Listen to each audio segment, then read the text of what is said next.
मगरवा कन्या छिगा हमें टाइम है चल चल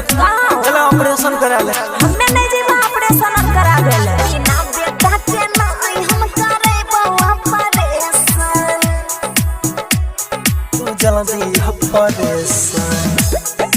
नहीं हम करे बउआ परेशान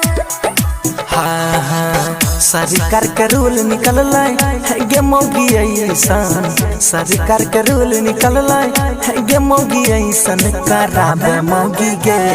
तू जल्दी ऑपरेशन कराबे मौगी गे तू जल्दी ऑपरेशन हमारा में दिल करे हेरे मन सा टेंशन हमारा में दिल करे हेरे करिया टेंशन बिना बेटा के नहीं हम करे बउआ परेशान बिना बेटा के नहीं हम करे बउआ परेशान कहि दिलियो कान खोल के सुन ले नहीं करेबो त नहीं करेबो तू जल्दी ऑपरेशन बिना बेटा के नहीं हम करे बउआ परेशान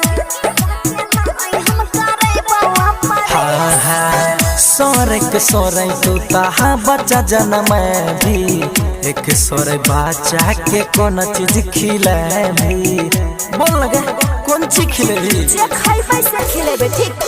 अपने भाई से जाना मैं छै अपने भाई से खाएते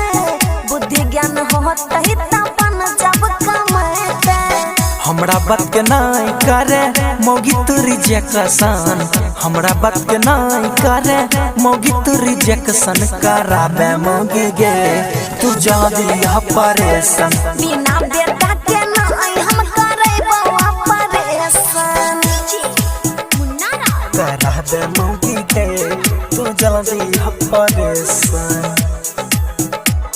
बिना बेटा के नहीं हम करे बउआ परेशान नहीं हम करे बउआ परेशान पशुपति राइटर कह दी है तू ध्यान गे